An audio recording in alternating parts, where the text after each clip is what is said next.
मातरम दोस्तों, बहुत बहुत स्वागत है आप सभी का न्यूज इंडिया में। पर अभी तक आपने इस वीडियो को लाइक नहीं किए हैं तो लाइक कर लीजिए और चैनल पर नए तो चैनल को सब्सक्राइब कर लीजिए।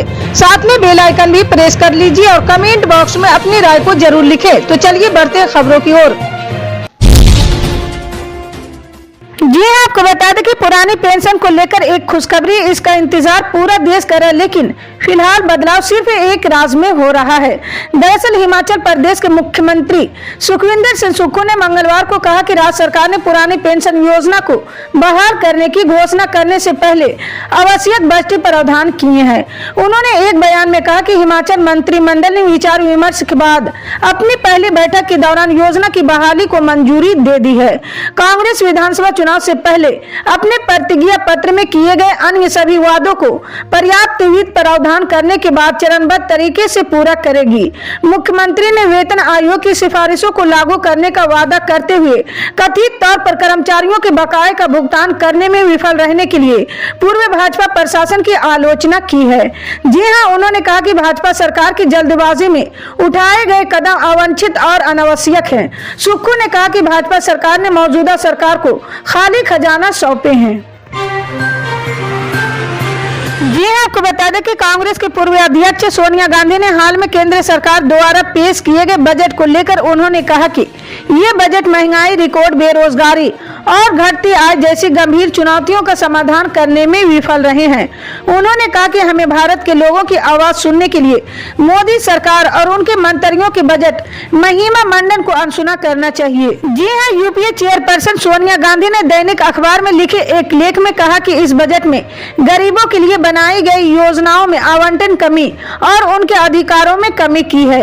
ये मोदी सरकार का गरीबों पर मौन प्रहार है। सोनिया गांधी ने भारत जोड़ो यात्रा का जिक्र करते हुए कहा कि इस दौरान लाखों भारतीयों ने गंभीर आर्थिक संकट को लेकर निराशा व्यक्त की। जी हां, उन्होंने कहा कि गरीब, मध्यम और ग्रामीण या शहरी सभी वर्ग महंगाई, बेरोजगारी और घटती आय की मार से परेशान हैं। जी हां, वहीं सोनिया गांधी ने कहा कि सरकार ने मनरेगा की फंडिंग 1/3 घटाई है, जिससे ग्रामीण मजदूरों के लिए अवसर कम होंगे। इसके अलावा सर्व शिक्षा अभियान के लिए भी फंडिंग लगातार 3 साल तक एक समान रहेगी। बच्चों के लिए पौष्टिक आहार की कमी होगी क्योंकि मिड डे मील की फंडिंग 10% तक घटाई गई है। जी हाँ, आपको बता दें कि दिल्ली के उप मुख्यमंत्री मनीष सिसोदिया की मुश्किलें बढ़ गई है। जहां एक और शराब घोटाले में सिसोदिया पर सीबीआई का शिकंजा कसता जा रहा, वहीं एक और मामले में एलजी ने सीबीआई से कहा कि मनीष सिसोदिया के ऊपर मुकदमा दर्ज किया जाए। ये मामला दिल्ली सरकार के द्वारा फीडबैक यूनिट के गठन में नियमों की अनदेखी और फीडबैक यूनिट द्वारा किए गए कार्यों में भ्रष्टाचार के मामले का है। जी हाँ, इस संबंध में पहले ही सीबीआई में शिकायत दर्ज की जा चुकी है। अब तमाम तथ्यों के सामने आने के बाद एफआईआर दर्ज करने के लिए कहा गया है। फीडबैक यूनिट के ऊपर 36 लाख के घपले का आरोप भी है। अब तक की जांच में घपले की बात सामने आ चुकी है। मनीष सिसोदिया के अलावा गोपाल मोहन के खिलाफ भी मुकदमा दर्ज करने को कहा गया है। जी हाँ, Gopal Mohan anti corruption bureau में सीएम के एडवाइजर हैं। जी हाँ, आपको बता दें कि एक भारतीय नागरिक पैदल हज यात्रा के लिए निकले, जिसे अब पाकिस्तानी अदालत ने वीजा दे दिए हैं। भारतीय नागरिक को पहले पाकिस्तान अदालत ने वीजा देने से इनकार कर दिए थे।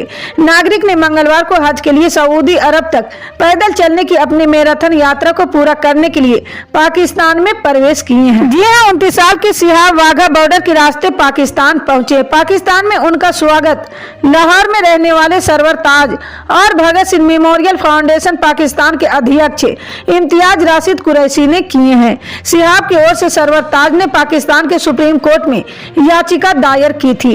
जी हां, कुरैशी ने बताया कि मक्का की अपनी यात्रा जारी रखने के लिए वीजा मिलने से सिहाब बहुत खुश हुए हैं। इसके साथ उन्होंने कहा कि सिहाब प्यार, दोस्ती और भाईचारे का संदेश लेकर पाकिस्तान आए हैं।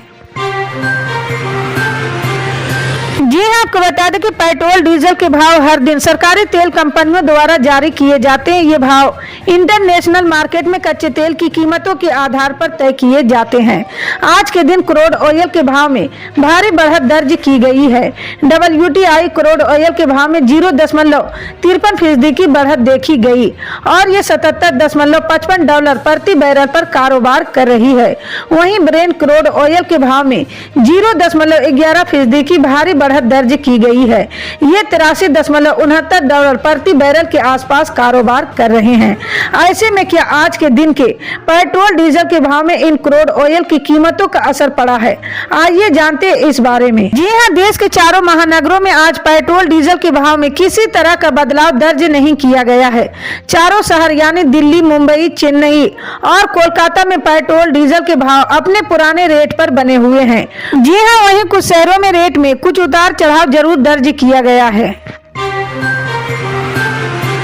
जी हाँ, आपको बता दें कि महुआ मोइत्रा अपने तीखे बयानों को लेकर हमेशा से ही चर्चा में रहती है। इस बार वे संसदीय भाषा का इस्तेमाल किए जाने की वजह से एक बार फिर सुर्खियों में आ गई है। उन्होंने बुधवार को संसद में राष्ट्रपति के अभिभाषण पर धन्यवाद प्रस्ताव की चर्चा के दौरान उन्होंने आपत्तिजनक शब्द का इस्तेमाल किया। इसके बाद संसद में जमकर हंगामा भी हुआ है और बीजेपी ने उनसे माफी मांगने के लिए भी कही है। जी हाँ, महुआ मोइत्रा टीएमसी की सांसद है और विदेश से पढ़ाई भी कर चुके हैं। उन्हें जेपी मॉर्गन जैसी बड़ी कंपनी में काम करने का भी अनुभव है। विदेश से जब मन उचटने पर वे वापस भारत आकर राजनेता बन गई। पहले उन्होंने कांग्रेस ज्वाइन की, लेकिन जब वहां सियासी फायदा नहीं मिला तो टीएमसी का दामन थाम लिए हैं।